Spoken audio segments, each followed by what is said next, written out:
So I've heard and I believe that when we're in spirit, we actively choose the life that we're going to live here on earth in this 3D reality for learning and growth of our soul.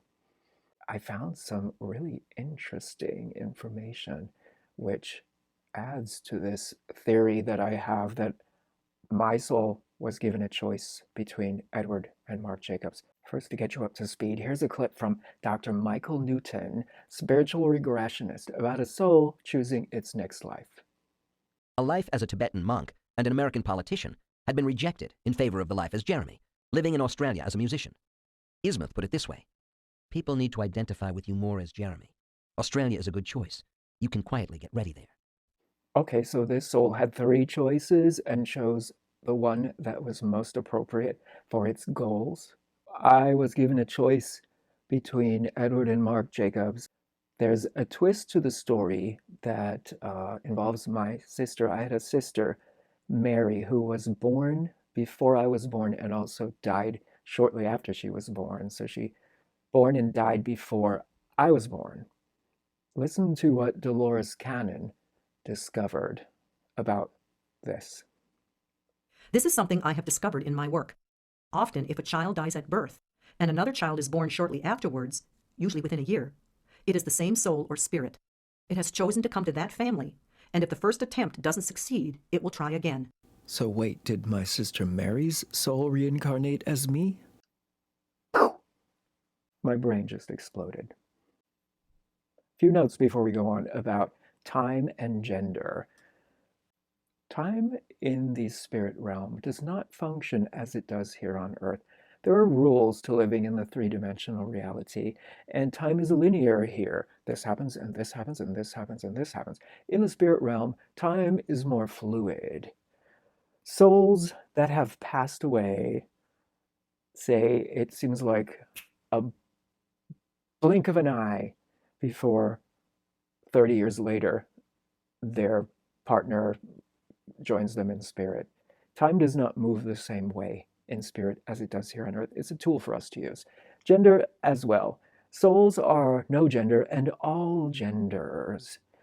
A soul that has incarnated many times as a male may wish to incarnate as a female for different learning different lessons, same as the other way around.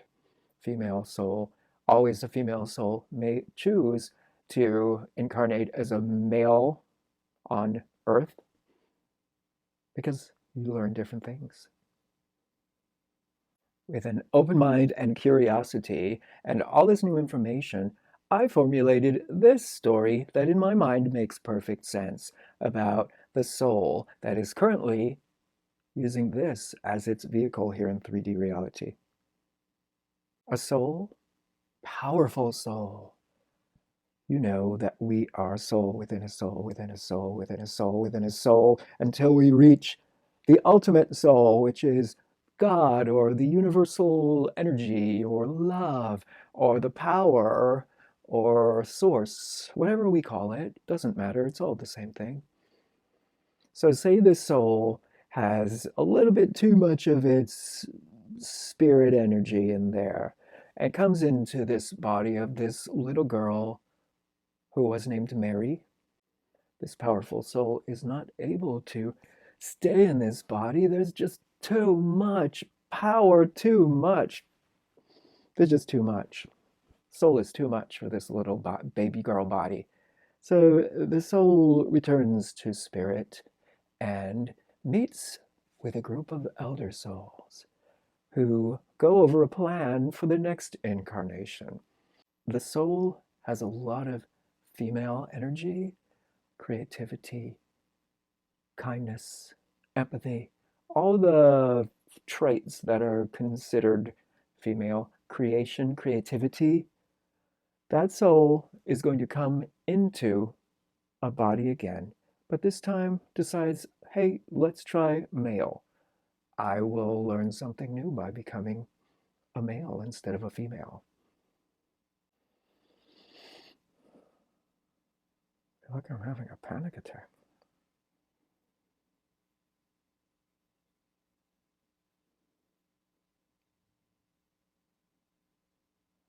And strangely, as I'm saying this, I feel almost like I'm having a panic attack. Like I'm just experiencing the feeling of having too much energy, too much for this body. It's like my higher self is being accessed and it's just like overwhelming.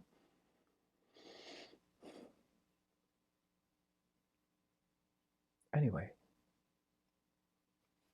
the soul is in spirit. The soul decides to reincarnate. There are two choices. There's Mark Jacobs, there's Edward.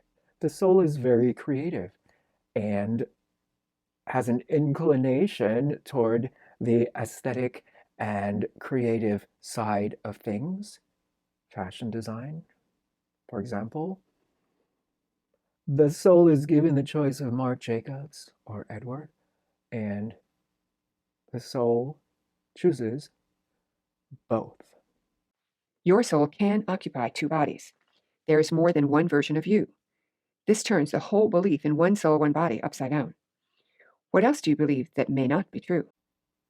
That's right. According to this identity of the same soul has come up over and over with many individuals. This mystery continues to unfold. Amazingly, it is occurring frequently. You can split. One soul can become 2, 3, or more bodies. Souls are powerful. Souls are huge.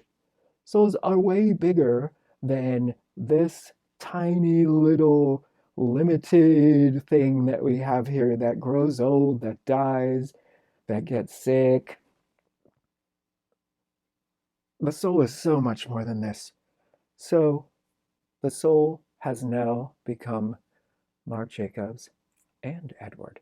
Notice both Marc Jacobs and Edward were born approximately the same time. 1 year in spirit time is like that. And check out this clip about a soul that has inhabited 2 separate bodies. The first one was a medic in World War II and wanted to become a doctor. The second one became a medical doctor. Sound familiar? Edward wanted to become a fashion designer. Marc Jacobs became a fashion designer. And just think of how fast your soul can learn if it's dividing itself into multiple lives at the same time. And how much a feminine soul like Mary can learn from incarnating as 2 men. Of course, they turned out to be gay.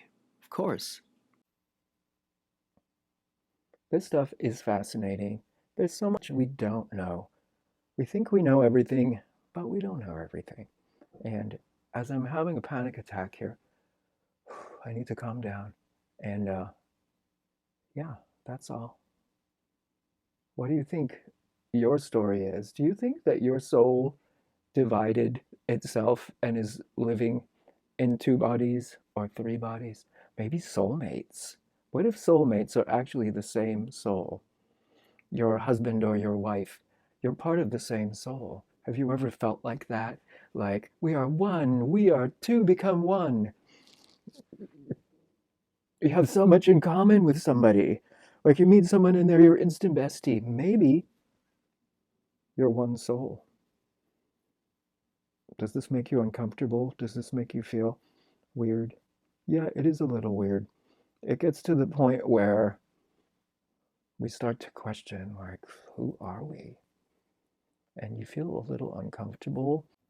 We're so tied to identity here, our race and our nationality and our gender and all that stuff, which isn't really who we are, ultimately. Yeah, it's a little uncomfortable to sort of disassociate from that. I get that. And yeah, I'm feeling it right now. And anyway, being uncomfortable can be good. It opens your mind, open to possibilities, learning. And hopefully we grow and access some of the abilities that we have forgotten we have. And let's manifest beautiful, amazing relationships and friendships and things, physical things that we all want. Let's just do it. Let's open our minds. Anyway, this took a turn that I did not expect. But yeah, that's it for now. I will talk to you guys next time.